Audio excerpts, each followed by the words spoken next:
Yep. All right. So we have to start from the cell wall. Like we know that the cell wall is a non-living material in the cell, and basically the role of the cell wall is to provide mechanical strength, and the composition of the cell wall varies. We have studied the cell wall composition in the prokaryotes, but when it comes to eukaryotic cell, the composition do vary among different kingdoms. For example, we have fungi, and then we have the plant kingdom, and the composition is not the same. So if you look at any algal cell wall, okay, so its composition is basically made up of cellulose, galactans, mannans, and minerals, okay, and then we have calcium carbonate. Very very important. Composition is too important, people. So please note it down. And next one, when it comes to higher plants, the cell wall is made up of cellulose, hemicellulose, pectins, and we have proteins which make up the cell wall. Now, if you look at the formation of the cell wall in the plant cell comes up in two types. One is a primary cell wall, other one is a secondary cell wall. And the composition of again primary cell wall and the secondary cell wall is very, very important. When we talk about primary cell wall, it is flexible, it can be divided, or it can be, it is quite flexible. Flexible is the right word to use. And the reason for the primary cell wall to have such a character is because if you see the composition of your primary cell wall, hemicellulose is very high in quantity. Yesterday, as I mentioned, I'll write it here. Okay, hemicellulose is more, and then cellulose is less. In which one? In primary cell walls. Understood. And then our rest of the minerals are also there, such as calcium pectate is another mineral, and then we have magnesium and other salts that are present. Next one is the secondary cell wall. The secondary cell wall is found in the matured parts of the plants which have stopped growing, okay, and they're very, very rigid, and they're opposite to that primary cell wall. Here, the hemicellulose will be very less in quantity compared to that of cellulose. Cellulose will dominate in composition in secondary cell wall. So, when the young cell divides, when the plant cell divides, and the division is very nice to understand, because if you look at a plant cell and an animal cell do not have any non-living characteristic feature that is protecting its cell. Whereas in plant cells, we can see that the cell wall is present, and we can see how the division also. I'm coming there somewhere. This plant cell division is very very related to the topics that we are going to understand next. Okay, so that is why when the cell is young, we have a primary cell wall, and then what happens is gradually as the plant cell matures towards the inner side of the plant, okay, so towards the inner side what happens is the deposition of the secondary cell wall takes place. Okay, the secondary cell wall will be the most prominent one compared to that of the primary cell walls. Okay, there can be questions such as where can you find primary cell wall, or where can you find the cells in a plant where you can find primary cell wall. Usually you can see in the meristematic regions, whether it is in the shoot apex or in the root apex of the plant, you can come across this primary cell wall, whereas the secondary cell wall is found in the woody and the non-woody regions of prominent or permanent cells of the plant. Now, coming to the attachment. So if you see the cell, this is the cell, and this is another cell, and these cells have to be glued together or attached together, and the gluing together comes with a layer called as middle lamella. So this is called as a gum, a cellular gum, or a cellular cement, or plant cell cement we call it as. So this middle lamella, what it does is, which is composed of calcium pectate, very very hard substance, it tries to hold the cells together so that it can form a uniform layer. Okay, so that is about the cell wall. Now coming to this endoplasmic reticulum. Now we are going to start talking about cellular organelles, especially in the eukaryotic cell, which is very, very advanced, very well organized, okay, and they have very crucial roles to play in our physiology. Now coming to endoplasmic reticulum. Endoplasmic reticulum, where can I find endoplasmic reticulum? If this is my cell, Okay, if this is my cell and this is my nucleus and the nuclear membrane, around the nucleus and the nuclear membrane, you can see very densely populated or very densely distributed region, especially across the nucleus, nuclear membrane. Okay, so this is where you can find our endoplasmic reticulum. This is in eukaryotes, understood? Whereas in prokaryotes, what happens? The nuclear membrane is absent. That is why you can find your endoplasmic reticulum just floating in the cytoplasm. Endoplasmic reticulum is a very tubular and it's a network like structure. Okay, reticular means like a network like structure. So now what we can see is, if I take a look at our endoplasmic reticulum, I can come across two different types of structure. One type of structure is a flat sac like structure. Can you see these flat sac like structures like this?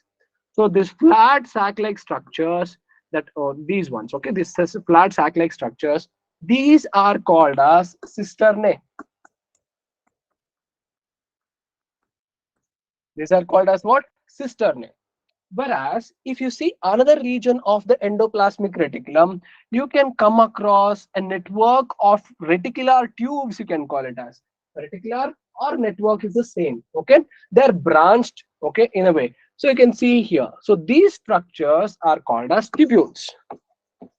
These structures are called as tubules. So they are quite interorganized between themselves and they form this mass that is surrounding this nuclear membrane.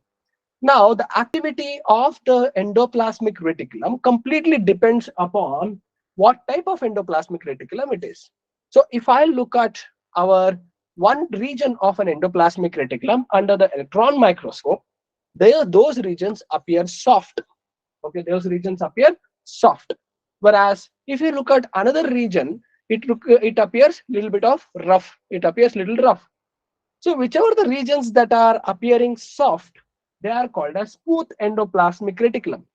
And you can see that very peculiarly, usually the cisternae are the ones that are found in the smooth endoplasmic reticulum region.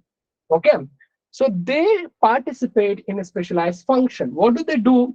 They help in some of the functions like lipid synthesis. They synthesize lipids, various type of lipids, whether it's phospholipids, okay, or whether it is fats, whether it is oils, they do that. Next one is they also participate in production of steroid hormone, and cholesterol formation is done by smooth endoplasmic reticulum. And the question was, which part or which type of endoplasmic reticulum, or usually the association of the ribosomes is found more in which endoplasmic reticulum, whether it is cisternae or it is tubules. So it is basically, you can see that smooth endoplasmic reticulum do not have much association with the ribosomes, and basically smooth endoplasmic reticulum, you can see that cisternae are more. So the cisternae is the answer. Yeah, we'll talk about RER now. Now, when it comes to another part, you can see that they look rough and they're called as rough endoplasmic reticulum. And in rough endoplasmic reticulum, there are studying. The studying are done by ribosomes. Now, you guys are very much aware of ribosomes and the function of ribosomes and how they are involved in protein synthesis. Now, you can see the ribosomes are more attached or more attracted to these tubular structures of the rough endoplasmic reticulum. So here, that gives us a rough appearance. The role of the rough endoplasmic reticulum is mostly protein synthesis, which we might think that, okay, it's just proteins, only one function. No, guys, 98% of the biological functions are done by proteins. You know that already, right? So that is why there is a very, very important function. Understood. Now, coming to the next one is the Golgi apparatus. You should understand that the endoplasmic reticulum, the Golgi apparatus, the lysosome, the vacuole, all of them are interlinked with each other and they form something called as endomembrane system. Now, Golgi is a very, very, very peculiar and very, very unique organelle. Why? Because of the following reasons. Okay, if I look at a Golgi, and I didn't look at the Golgi, Camillo Golgi, he discovered these bodies which are floating, okay, very close to your endoplasmic reticulum and the nucleus. So what he named it as, he named it as Golgi bodies after his name. So once he named this, what we can see is The Golgi body also contains around three different types of structures. Again, it would be cisternae,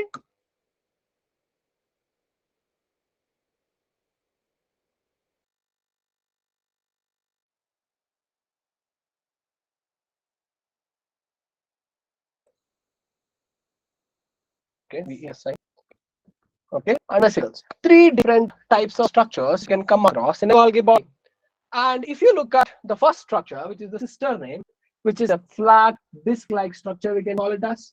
But this flat disc-like structure has a very beautiful orientation. That means they are arranged in a particular fashion. So you can see that all of them have this kind of a structure here, right? So we have a concave and we have a convex faces. Like if you take a lens, you have two faces. One is a concave face, other one is a convex face. So here, the concentric arrangement of your cisternae, it gives two types of thing. One is a convex, other one is a concave. If you look at the convex, what is a convex? Convex face is also called as a cis face. Okay, you can see here. The convex face is also called as a cis face. Understood? So what is cis face? Cis phase is called as a formation phase where you have your materials that are entering into your Golgi. They undergo modifications. For example, let me tell what happens in a Golgi. You have your endoplasmic reticulum, rough endoplasmic reticulum. They participate in protein synthesis. Do you think that a functional protein is synthesized within the endoplasmic reticulum? Definitely no.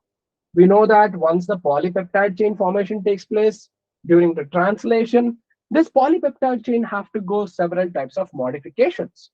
So whether it is structural modifications or functional modifications, so that has to go into maturation.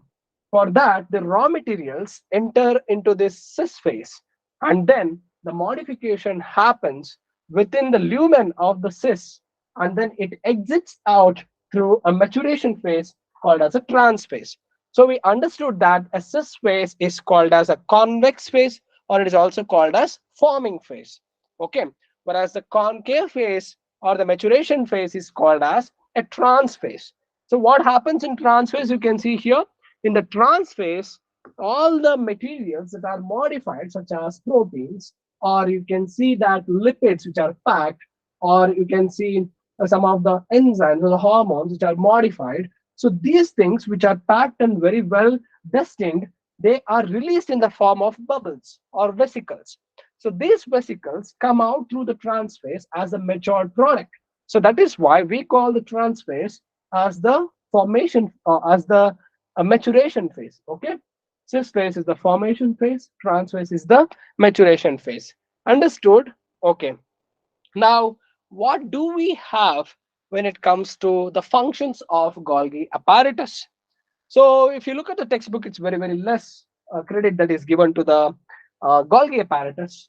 As I told you, all the materials that are just produced by your endoplasmic reticulum, whether it is smooth or rough endoplasmic reticulum, has to enter through Golgi because modification and the packing process happens in Golgi. Once this modification and the packing process happens in the Golgi, they are released in the form of vesicles. Okay, that is the first function. Second important function, what happens is there is something, yeah, there is something called as formation of glycoproteins and glycolipids, where a glucose molecule and a protein molecules are modified to form glycoproteins and glycolipids. Okay, so usually these two important processes, that is formation of glycoproteins and glycolipids, happens where? The answer is Golgi apparatus. Remember, this is very, very, very important, people. Okay, done. Next, I will give you some of the examples of the functions of the Golgi apparatus. First, Golgi apparatus is responsible for the formation of acrosome. Okay, you know acrosome? Where is acrosome present? Where is acrosome present, students?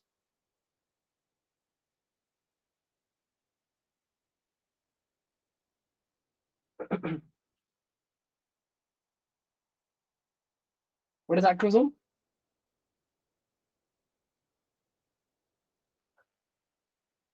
Biology is strange, isn't it? What is acrosome?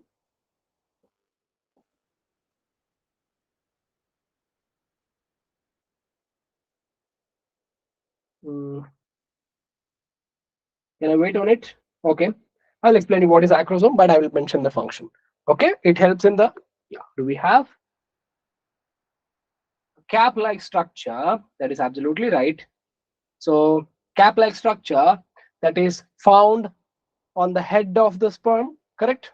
So acrosome is a very important component that dissolves the, that dissolves the layer of corona radiata, usually during the fertilization process, correct, right, people?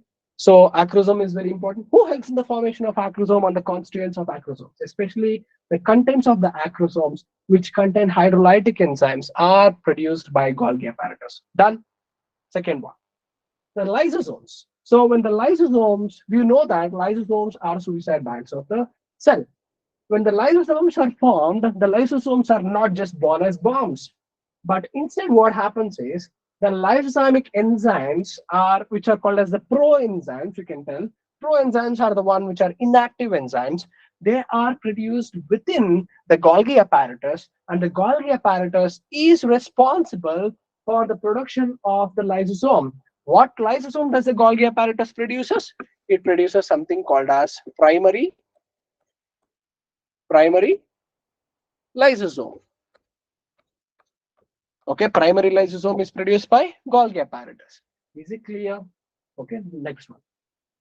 Now, when I talked about the cell division in plants, when we talked about the cell division in plant cells, we have a secondary cell wall, and we know that the secondary cell wall is way too rigid. Correct, right? So it's way too rigid.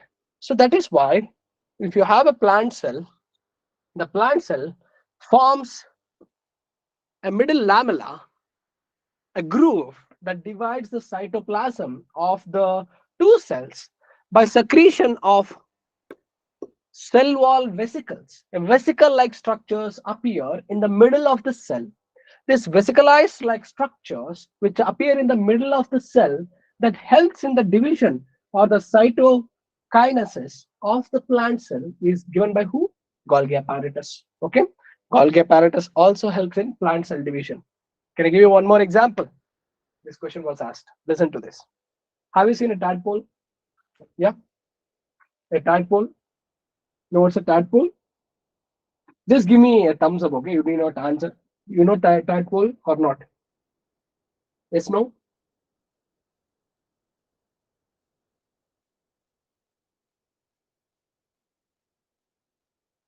Students, do you know what is a tadpole? Should I write it? Yes. You guys know what is a tadpole? Okay. When a tadpole metamorphosizes into a frog, that means when a tadpole matures into, you don't call maturity, you call metamorphosis. Okay. So when it metamorphosizes into a frog, what do you observe?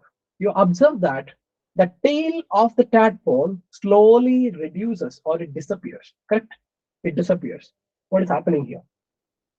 What is happening here? The lysosomes help in the play. Who produces lysosomes? Again, Golgi apparatus. Okay, it's very interesting and it's very, very interconnected. So, what did we understood? Very important roles. Golgi apparatus is playing important role in manufacturing of glycoproteins and glycolipids. Okay, that is first thing. Second thing is it packs and moves material by producing vesicles in the transphase. Next one, they help in the production of primary lysosomes.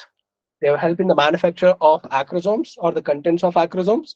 And finally, they help in cytokinesis of the plant cell. Done. Next one, coming to lysosomes. It's a membrane bound vesicles, and they are very, very important. Why they're very, very important? They participate in something called as autophagy. Autophagy means the suicide or the self death, we can tell. So how does this happen? Lysosomes, when they are produced, as I said, they are produced as immature lysosomes or primary lysosomes. They have enzymes which are inactive, or the enzymes are not at all capable of doing any function at all. So these are called as primary lysosomes. Now what happens? The lysosomic contents, they get modified, and finally it leads to the formation of secondary lysosomes. The secondary lysosomes have the capacity of what you tell the suicidal nature. Why do they have? What do? They basically have very rich hydrolytic enzymes like lipases, or carbohydroxylases, amylases, okay, and then proteases, nucleases, you name it. All of them are called as lytic enzymes or hydrolytic enzymes. Now, the problem for the lysosome is it needs an acidic environment. So, whenever the acidic environment is produced, or how does the lysosome get activated? This is your lysosome vesicle, okay? This is the lysosome. These are the enzymes present in the lysosome. So, what happens if the cell is under threat, if the cell is under infection, if the virus has attacked the cell and the cell wants to die, understood, or if it wants to digest something? So what happens is the hydrogen ions, okay, they start entering, okay, they start entering into the membrane of the lysosomes. Once it starts pumping hydrogen ions into the membrane of the lysosomes, now with the decrease in the pH, when I say decrease in the pH, what happens? The environment within the vesicle becomes very, very acidic. So when the decrease in pH happens, what happens, people? Now all these lytic enzymes becomes very active. When they become active, the lysosomal membrane breaks, and finally it goes into the lytic activity where they start digesting things. Understood? So that happens. Next one is vacuole. So vacuole is barely present in animal cells. It is profoundly found in plant cells. It occupies majority of the space in the plant cell, and it is necessary to have a very large vacuole in the plant cell. But in the animal cell, it is not at all necessary. Vacuoles are absent in animal cells in simple terms. Okay. So if you look at the vacuole has a membrane, and we call this membrane as a tonoplast. Remember this. Many people will forget this word called as tonoplast. The selectively permeable membrane of a vacuole is called as what? It is called as a tonoplast. A tonoplast is a membrane of a vacuole. What is the composition of the vacuole? Vacuole can be of several types, but most of the vacuole contains something called as sap. Okay, they contain something called as vacuole sap. This vacuole sap contains water and the homogeneous sap, excretory products, other materials, etc. Usually, they occupy 90% of the space, and they are responsible for maintaining osmoregulation in plants. Osmoregulation means, see, they want to maintain the cell rigidity, okay, and they have to understand this outer environment. See, they balance between what is the environment within the cytoplasm and what is the environment within me. There is so many functions that vacuole plays a role in maintaining the balance in the cytoplasm, you see. So that happens by the exchange of ions, exchange of water molecules, and exchange of unwanted products, okay, between the cytoplasm and the vacuole. Okay, so there are many types of vacuoles, such as contractile vacuoles, which you can find in amoeba. So they help in, again, osmoregulation and excretion. And some of the protists, they also have food vacuoles, and then they have waste vacuoles, etc. So this is about vacuoles. And don't worry, when it comes to the function of the vacuoles, I don't think so it is necessary to go dive in detail how they help in maintaining the cytoplasmic environment. It is when we come to the transportation in plants a little bit, there we will understand it. Okay. Next one is mitochondria. So the number of the mitochondria varies from one cell to another cell based on the cellular activity. Now you know that the sperm cells, which have to travel a very long journey from the to throughout the reproductive tract, it requires tremendous amount of energy for a microbody to travel such an extent. It is like a huge journey. So this huge journey has to be supplemented with an energy source. And the energy, where does it come from? It comes from the seminal plasma that we already know. And who provides the energy? That is the mitochondria. So the neck region of the sperm alone contains around 200 to 250 mitochondria. Fascinating, isn't it? So a less active cell will contain very less number of mitochondria. A high active cell will contain high number of mitochondria. So what is the role of mitochondria? Mitochondria is a very, very unique organelle, and we call mitochondria as a semi-autonomous organelle. Why we call mitochondria as a semi-autonomous organelle? There is a reason, because they are just like any other cell, an entirely separate entity, you can call it as. As there is a story. I think I would have told you already. But anyways, mitochondria was a separate organism itself in the beginning of the time, like when the life just was thriving, okay, during the process of evolution. Now, scientists say that since mitochondria has its own environment, has its own genetic material, has reserved ribosomes, so it can do all the cellular functions on its own. It can guide itself. So that makes it a very unique condition where you can see a prominent symbiotic association of cellular organelle with the main cell. It's a symbiosis. See, when it can do everything on its own, but still it is living in the cell and it is helping the cell to do the things, that means it is a symbiotic association, isn't it? That's why we call mitochondria as a semi-autonomous organelle. That you have to remember rather than powerhouse of the cell. This we get it because since we are studying that mitochondria is a powerhouse of the cell. Got it? Now the shape of the mitochondria is basically sausage shape or cylindrical shape. So the mitochondria is a double membrane bond organelle. The outer membrane and the inner membrane. The outer membrane is continuous. You can see that there are no breaks. Okay, and it is basically uh, quite permeable, whereas the inner membrane, it's not so continuous. When I say it's not so continuous, the inner membrane encloses something called as matrix. A matrix is a homogeneous substance that is distributed within the inner mitochondrial membrane. Now this inner mitochondrial membrane, they start forming numerous foldings, okay, finger like foldings, and these foldings are basically to increase the surface area, okay, to increase the surface area for a particular reason. So as they create these foldings are called as, okay, cristae. So we call it as cristae. So they divide the inner mitochondrial matrix into numerous foldings called as cristae. The reason is they need more space for their function. It's as simple as that. Understood? So this inner mitochondrial membrane has a tremendous role to play, especially in something called as respiration. I think you guys should know it very thoroughly. If you don't know, it's okay. We'll revise it when it comes to respiration in plants. Okay. So what happens here? Our inner mitochondrial membrane are studded with different electron transporters, okay, and proton pumps, and also some of the proteins and enzymes such as ATP synthetase. What do they do? They create this gradient or the difference in the positive ions or protons between the inner membrane and the gap between the inner membrane and the outer membrane, which helps in the production of ATP. Okay. So now I told you that they have outer membrane which is continuous, inner membrane which is not continuous. It is folded into numerous finger-like projections or into folds called as cristae. Now what happens is the inner membrane is less permeable. It does not allow much of the particles to pass through them compared to that of the outer membrane. Now, coming to the other important components of your mitochondria, what is the important thing that you have to understand?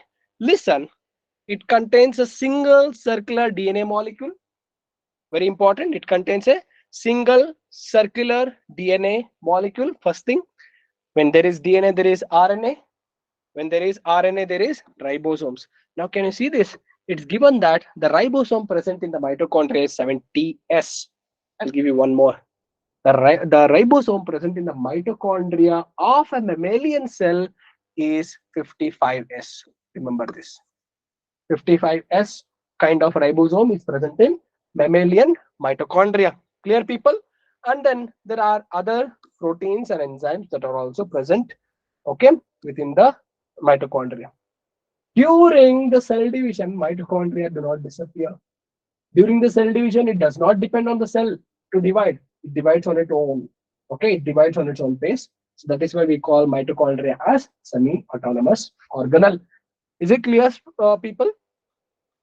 Can we go further? Yes, we have to go further. Next one is plastids. So plastids are basically found in plants. Okay, as simple as that. And plastids are again double membrane bond structures, and they are also semi-autonomous, especially not all plastids. Yeah, sorry, I had a message. Anyways, not all plastids, especially The chloroplast is called a semi-autonomous organelle. So plastids can be divided based on its function. We have three types of plastids: chromoplast, chloroplast, and leucoplast. Chromoplasts are pigment-bearing plastids such as carotenoids and xanthophylls. Xanthophylls can be many types. We have fucoxanthin, fucoerythrin. Okay, are some of the examples of xanthophylls. There is a large category of xanthophyll pigments. Next one is we have the chloroplast. Chloroplast is chlorophyll containing pigments which participates in the photosynthesis. Okay. Leucoplast is colorless plastids. Basically, their function is divided based on their storage.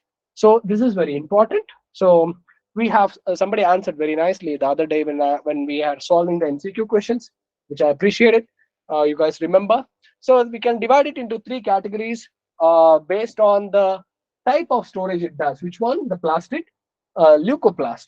Amyloplast, amylo, salivary amylase, which basically store carbohydrates. Elioplast stores oils and fats.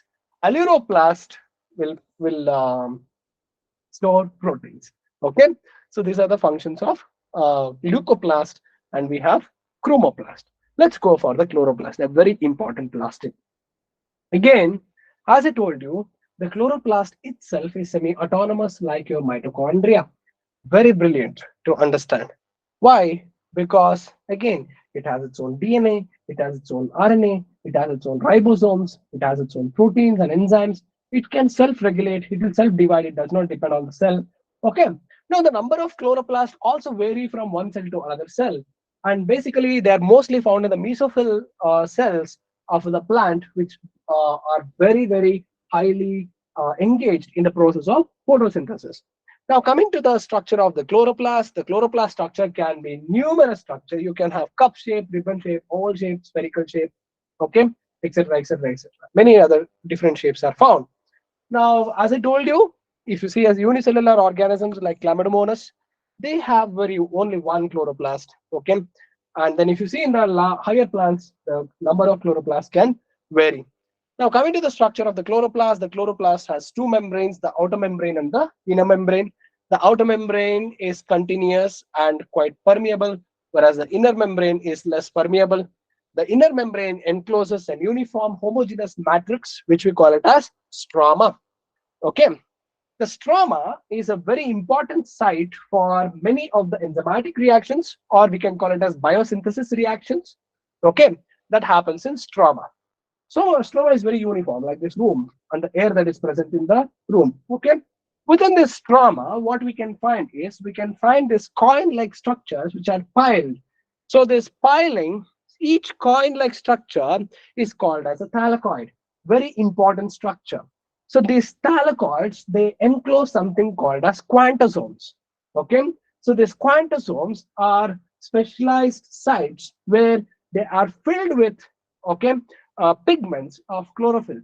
Okay, chlorophyll pigments. It can be chlorophyll A, chlorophyll B, it can be carotenoids or xanthophyll pigments. So these pigments are very much in these quantosomes, which are present within this coin-like structure, which we call it as thylakoids. Understood? Thylakoids, what they do, having these quantosomes, they participate in light reactions. That means they know some way to harvest this light for breaking down the water so that they can produce a very important components like ATP and NADPH, which we already know. Okay, so what they do, they have coin-like structures, which you call it as thylakoids. Thylakoid have a membrane, and this membrane helps in production of ATP. Okay, and they participate in light reactions. What does stroma do? They have enzymes, they do biosynthesis process, and they are participating in dark reactions. So these thylakoids, they pile upon one another to form a pillar-like structure, which we call it as grana. Okay, which we call it as grana. Usually, the grana is a site for light reactions, they say, and if they say thylakoid is a site for light reaction, both are same, no problem. Now, in some of the thylakoids, what we can see is each thylakoid, let's say we have one thylakoid here and the other thylakoid here, each of this thylakoid are quite interconnected. And this interconnection comes through a structure called as stroma lamella. So the stroma lamella is a very unique site again. So they also participate in light reactions, but a unique type of a light reaction. based on the type. We all know the process. Okay, it becomes too deep. So let's cut it there. Okay, they're interconnected by a bridge-like structure called as stroma lamellae. Understood? So now, within this thylakoid, the membrane of the thylakoid, it encloses something called as lumen of the thylakoid. Okay, the space that is enclosed within the membrane of the thylakoid is called as what? Lumen of the thylakoid. Now, apart from this, what do we have here? Stroma participates in dark reaction. Eventually, we call it as Calvin cycle, okay, or C3 cycle. So that is where it is participating. Now, coming to the genetic material, very, very important. What is there? They have a small double-stranded circular DNA, very important. They have their own ribosomes of 70S type. They have their own ribosome of 70S type. So that is why I can call the chloroplast is similar to that of the mitochondria, and they are semi-autonomous in nature. Okay, done. Let's go for the next one. Chalo, ribosomes. Ribosomes are what? You can call it as an organelle. But if you look at the biochemical nature of a ribosome, they are much of a macromolecule. I can call a ribosome as a macromolecule. Okay, macromolecule. Why do I call a ribosome as a macromolecule? Because of its size and because of its composition.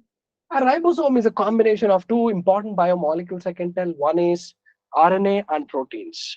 RNA plus proteins, okay, will give rise to a ribosome. Now, the ribosomes are variable based on the type of cell we are talking and organelle. We just saw what type of ribosome is present in mitochondria, what type of ribosome is present in chloroplast. We just called it 70S. But you already know that eukaryotes have 80S ribosome, prokaryotes have 70S ribosome, chloroplast has 70S ribosome, mitochondria has 55S and 70S ribosome. Correct? Now we are mentioning this S. What is S, people? What does S stands for?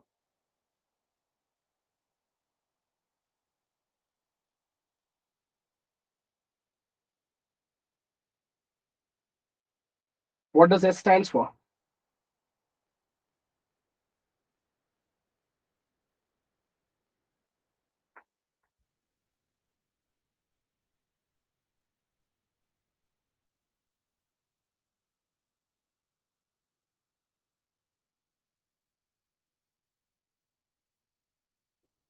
Soft?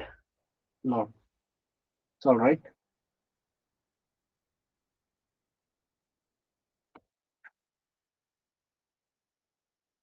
All right. So yes stands for sedimentation coefficient or Schwarzschild constant. So here it is, you see, Schwarzschild constant. So what is the Schwarzschild constant? So we are talking about molecules, right? Biomolecules. They are within the cell. Now you can understand how small the structure is. Correct, right? You can understand how small the structure is. What happens here? If I take a centrifugal tube, I'll take centrifuge tube. So what do I do here? First of all, hold on. First of all, I will try to make sure all my cellular components are degraded, such as mitochondria, or let's say that your cell membrane, cell wall, everything. By enzymatic digestion, I remove it. Eventually, what do I get? I get some supernative. So I have it in the test tube, okay, and I have it in the centrifugal tube. Centrifugation process. So you add tubes, you might have seen in the movies or sometimes in the labs. So there are different tubes having the same volume. And what do? We put it in the centrifuge machine and I start spinning it. So when I start spinning it, you know how much speed we use? We use around 60,000 RPM, 55 to 60,000 RPM. RPM start, revolutions per minute. 60 to 55 to 60,000 RPM for 10 minutes. If I spin it, what happens? When I spin it, the molecules that are present within the tube, they experience a special type of a force, which you call it a centrifugal force. So based on the mass that this particular molecule have, they experience a specific gravity. Okay, specific gravity.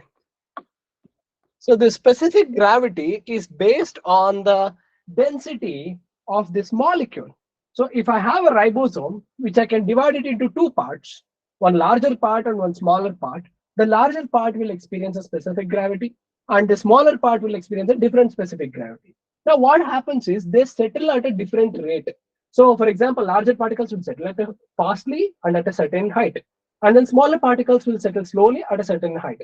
So that will give us a sedimentation coefficient. That means how fast or how slow they settle based on their specific gravity when it is influenced by our centrifugal force. Very simple. If you just imagine, it's easy. Okay. So now, as they settle down, now what will happen? You can get two units. One a larger subunit, other one is a smaller subunit. In prokaryotes, the larger subunit is 50s and the smaller subunit is 30s. And in eukaryotes, the larger subunit is 60s and then the smaller subunit is 40s. You can see these subunits come together to form a complete ribosome. But when they come together, let's say this is 60s and this is 40s. What does it make in total? 100? No, it makes it only 80s. Here also 50 plus 30, 80, but it does not become 80. It becomes 70. That's why I love biology. It breaks mathematics for a second. Okay. Here the mathematical rule of addition do not apply. Why it does not apply, people? If I have one macromolecule like a ribosome, larger subunit, and I have a smaller subunit, when they come together, what happens is there is a structural orientation that is happening. That means arrangement of certain things will happen within these ribosomes. So that will change the density, and the density decreases to 70s and 80s. That's why we cannot add it. So the role of ribosomes is they participate in the protein synthesis. Usually, the DNA that is present in our nucleus is expressed in the form of RNAs. The RNA will go out into the cytoplasm, and in the cytoplasm, these ribosomes, along with the RNA, they form this functional unit called as polysome.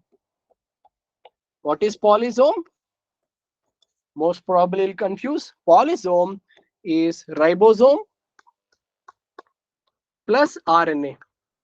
Ribosome plus RNA is a functional unit that helps in the formation of proteins. Clear, people? Yeah. Next one is cytoskeleton. Very, very fascinating things, especially cytoskeleton, even though the topic is very less. If you look at the structure of the cell, it is so well, engineered, I can tell, by the biosystems that the filaments itself is a marvel. They are like micro nano structures. So if I look at these filaments, the cell itself has a skeleton on its own, which we call it a cytoskeleton, and they are made up of different types of, tubules. We have in cytoskeleton different types of structures such as microtubules, microfilaments, and intermediate filaments. I know you know this, but still I will test you. You have microtubules. Tubes. Where have you heard about this tubulin protein? See, alpha tubulin, beta tubulin, and it forms a microtubule. Where have you heard about this? You might have heard about this formation of microtubules in flagella. Correct, right? For the formation of flagella, we come across this, tubes which are arranged, which we call it as microtubes.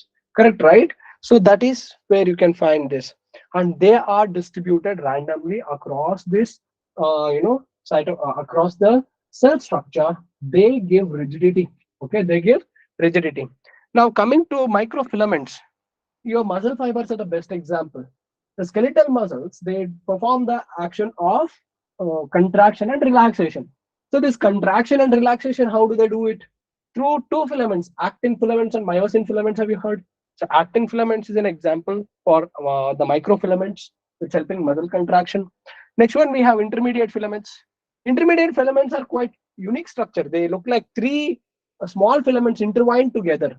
Okay, so they help in flexibility, giving flexibility to the cell. The role of cytoskeleton is to change the shape of the cell. It gives motility to the cell. It gives structural integrity to the cell. It helps in cell division. It helps in maintenance of cell shape, etc. Okay, so these are about cytoskeleton. And finally, we talked about cilia and flagella, so we'll just skip to the next part. And we will discuss more about cilia and flagella, no problem, in detail when it comes to flagella structure. Not now, when you're very close to examination. Next one we have is centrosome and centrioles. You know what are centrosomes, right? Centrosomes are these individual structures.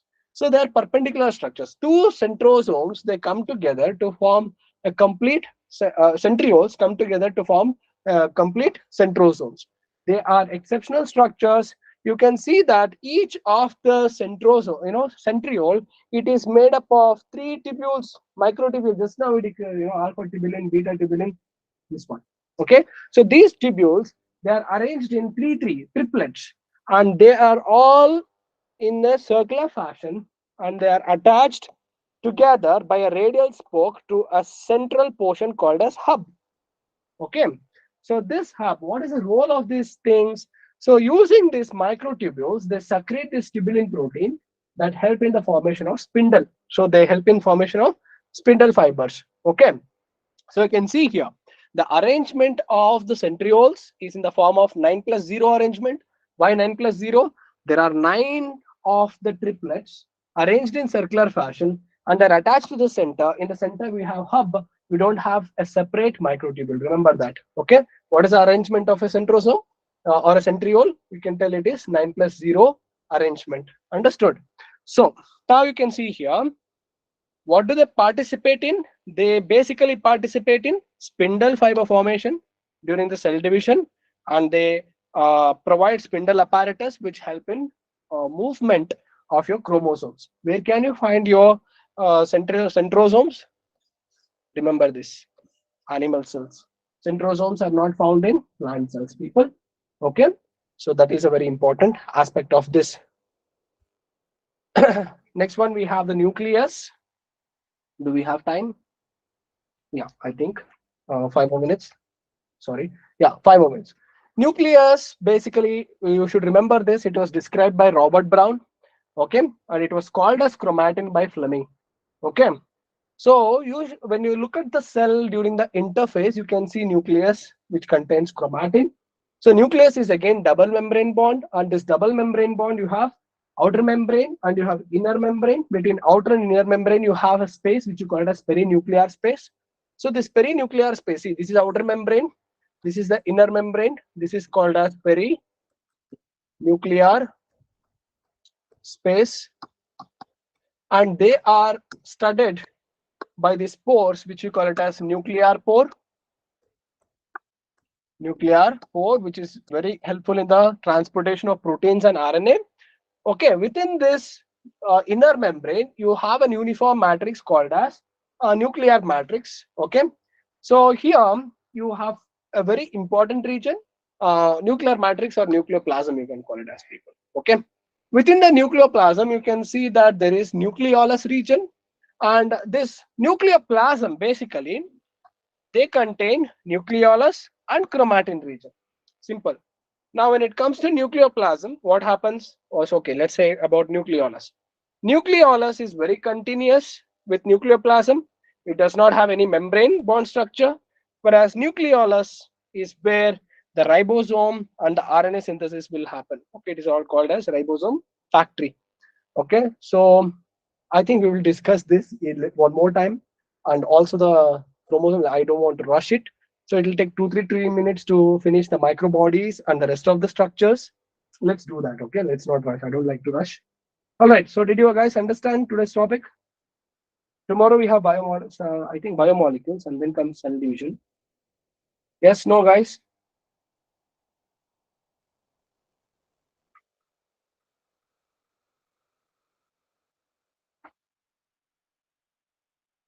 Students, are you there? Yes. I hope it was helpful. Okay. So we have biomolecules in the next class. So I appreciate your presence in spite of the schedules. Okay.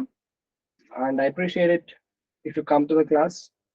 And if you have any doubts, you can post it. And if you don't, thank you guys so much. And then I can leave the class.